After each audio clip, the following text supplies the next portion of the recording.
Des pages culturelles qui nous font voyager un petit peu dans l'Hexagone. Oui, exactement. Alors c'est une passion française. En plus, c'est très bien parce que c'est écolo. Ça vaut beaucoup mieux que d'acheter des meubles en plastique ou en contreplaqué collé dans les magasins d'ameublement moderne, dont on parle beaucoup ce matin par ailleurs.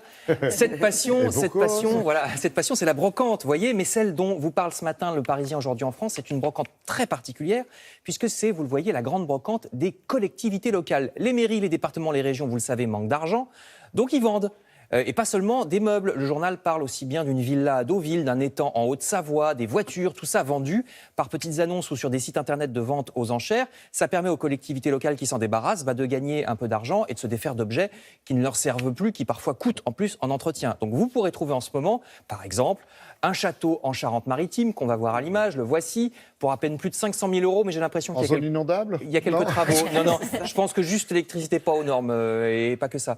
Un orgue de conservatoire que vous voyez en bas qui vaut dans les 20 000 €, du mobilier scolaire ancien, ça c'est magnifique, des bateaux, ça va vous intéresser beaucoup. Tout ça c'est en l'état, mais ça peut être très peu cher. Un tractopelle aussi, on a toujours besoin d'un tractopelle.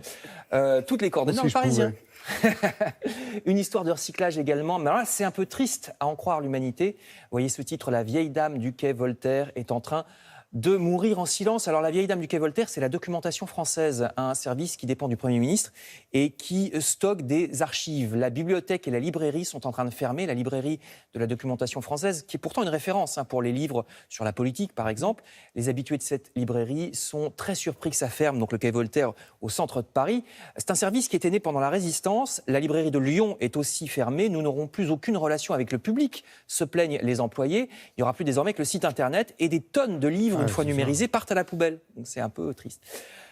Beaucoup plus agréable pour notre fierté nationale. Vous apprendrez dans le Figaro que les chocolatiers français sont de véritables rockstars au Japon.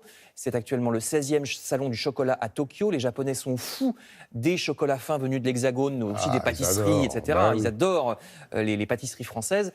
Alors, comme c'est un engouement nouveau là-bas, il n'y a que 2 kilos par an et par personne au Japon actuellement, contre 7 chez nous et encore plus en Suisse ou en Belgique. Donc il y a une marge de progression. Alors ça va peut-être nous rapporter des devises pour l'économie française, c'est dans le Figaro Économie. Et puis là, on ne sait pas encore si ça sera une victoire ou non de la France, mais vous pourrez lire dans le Parisien tous les détails sur la chanson qui a été sélectionnée samedi sur France 2 pour nous représenter le 12 mai au concours de l'Eurovision. C'est pas une chanson misérabiliste, dit le titre, parce que le texte parle des migrants. Vous voyez le couple de chanteurs qui s'appelle Madame Monsieur, c'est le nom de leur groupe, deux Parisiens d'adoption qui sont vraiment en couple d'ailleurs. Lui vient d'Amiens, elle de la région niçoise, donc vous saurez tout dans le Parisien. Enfin, des extrêmes.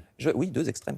Enfin, je termine en vous signalant de nombreux articles sur la mort de Jean-Claude Lattès, comme ici dans le Figaro, ou La Croix, un très grand éditeur qui nous a quittés samedi à l'âge de 76 ans, ce qui n'est pas très vieux, qui avait fondé sa maison d'édition en 68. C'est lui qui avait publié le fameux Un sac de billes de Joseph Joffo en 73, qui est devenu un succès de l'édition. Mais Joseph Joffo, il ne faut pas oublier qu'il était coiffeur à l'époque et qu'il a fallu vraiment le mettre en confiance pour qu'il écrive ce roman à succès, enfin devenu à succès. Bien plus récemment, c'est lui aussi, Jean-Claude Lattès, qui avait publié le Da Vinci Code ou 50 nuances de grès pour parler des plus grands succès commerciaux. Vous lirez donc sa biographie dans le Figaro, dans La Croix et dans de nombreux autres journaux.